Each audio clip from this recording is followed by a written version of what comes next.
I was trying to remember whether it was me who reached out first or Bully's hero. I think it might have been me. Um, but I think, like many, I've experienced bullying in my life. I think there have been times, if I'm really honest, where I think I've been the bully when I was young and not realised what I was doing and the impacts that some of my behaviours had on other people. And as an adult, hindsight's a great thing. You learn more about, I guess, what constitutes bullying and the detrimental impacts on somebody's self-esteem and just their being. And but when I was a kid, I was bullied myself in primary school extensively. I was in a group with, let's say, the popular kids until about year 4.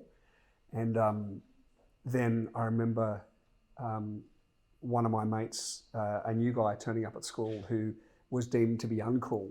And we had lots of commonalities, and it was the first time I think in my life that I'd met someone. I was like, oh, this guy just kind of gets me. He's like me, he's creative, he likes all the same things. We're gonna be really good friends. I remember at the time the cool kids saying, if you're friends with that guy, we're not gonna be friends with you. And at the time, you know, I think I'm still quite stubborn. I was like, well, okay, well, I'm not your friends then. But I didn't realise what would come after that. And what came was relentless bullying for years. And, you know, me and this friend were both creatives and liked the same TV shows and the same music. And it wasn't deemed to be the cool stuff at the time. And we copped a lot of bullying every single day. And to the point that I remember going home sometimes and just kind of crying, having a little cry on my own. Or, you know, I remember some stories where my mum would occasionally say, I'm going to the shop to get some groceries, come with me. And I wouldn't go because I thought, if I bump into any of those kids that are bullying me, I don't want my mum to think that I'm being bullied. Wow. So it was a really tough time as a kid when you're trying to figure out kind of who you are and, you know, make a place in the world. And you think you're this great little kid and you're really positive and people aren't seeing the goodness that you're seeing in yourself. So I took that really hard. And I remember being about 12 after, I think, 2 years of being bullied really severely at school, making a decision to go to a different high school than where majority of those kids were going, and suppressing a bit of who I was. So not being the creative, not being the performer. You know, I'm an actor and a presenter now and I'm really proud of that.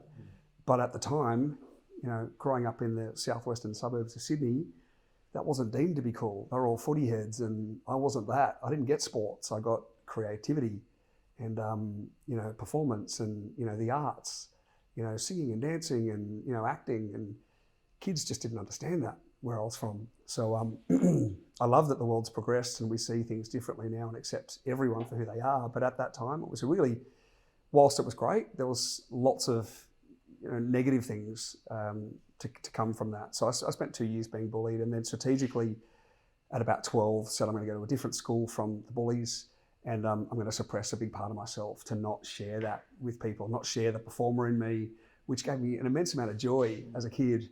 And also, you know, I was going home to a household, and my parents are amazing, beautiful people, but at that time their marriage was tough, and, you know, my older brother kind of picked on me a bit. My parents fought a lot, and so it wasn't a great environment to go home to. But then I was going to school and being bullied, so it was a really tough time. And I used my creativity after actually my school principal tapped me on the shoulder in year 4 and went, "You're going to be the lead in the school play." I was like, no chance. I've got no confidence whatsoever. I ended up playing Fonzie in Happy Days, the cool guy, which just was so, you know, incongruent with what I was or how I perceived myself to be.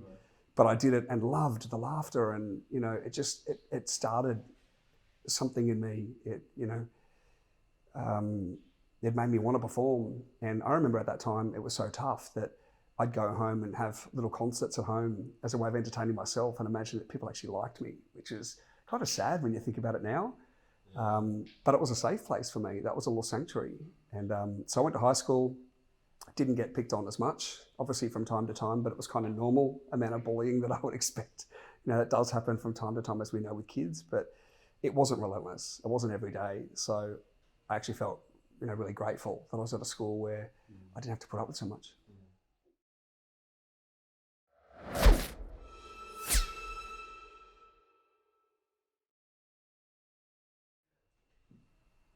knowing what I know now in my 40s, I would tell my 10-year-old self that I am awesome, and that no amount of bullying or negativity or trolling now in these days should take away from how I view myself.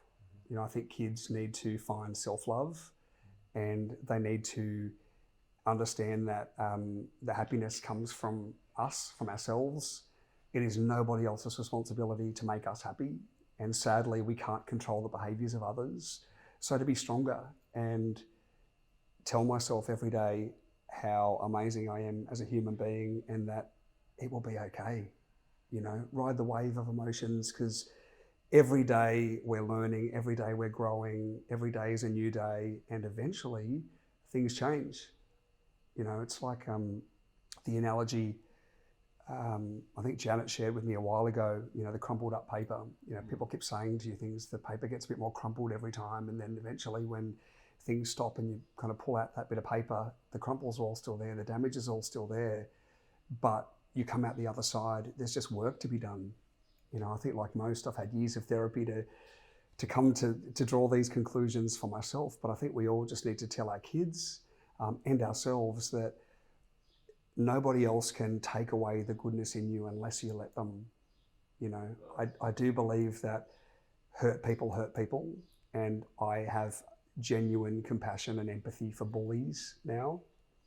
But at the time, didn't get that. I just thought they were mean-spirited, and you know, if you kind of look behind the curtain at the lives they're being subjected to, you know, they're in pain and they don't mean it. But unfortunately, the victims are the ones that kind of end up in pain too. But there is a choice whether you take that on or not. And for kids, sometimes that's really hard. But I'd tell myself not to let that stick, be a bit more Teflon, see the goodness in myself, choose to surround myself with positivity and good people who genuinely care about me, add some distance in, and just find ways to maintain my own self-care, which is a term we now know as adults, but as kids you don't. Yeah, that's amazing.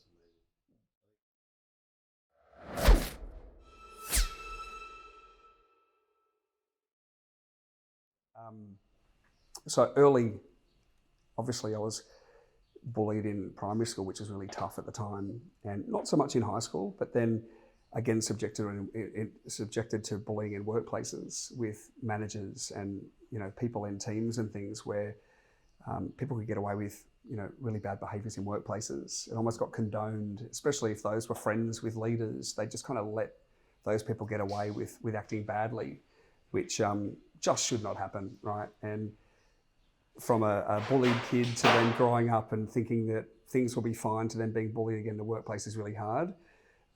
But we know it exists. It exists in schools. It exists in everyday life. And we can't control and completely stop it as much as we want to. We hope that eventually we will all be able to enjoy a bully-free future. But it's really hard to change everybody's mindsets or behaviours considering their backgrounds. So what we only have control of is ourselves. But I think what's made that a hell of a lot worse now is online bullying and trolling, which I've also experienced with an online following, where the bigger accounts seem to get, the more hate and vitriol is sprayed your way. And it's really hurtful things. People think just throwing out a comment from behind a keyboard doesn't do damage, but it does. You know, it really tears down your self-esteem, and it takes a lot of courage for a lot of people that post things online and share their lives to, you know, even want to do that. So for people to feel compelled to try and pull them down is it's really ugly, and it's a horrible feeling. And I think that has to stop. And the sad thing is, when I was bullied in primary school, there was no social media. There were no mobile phones.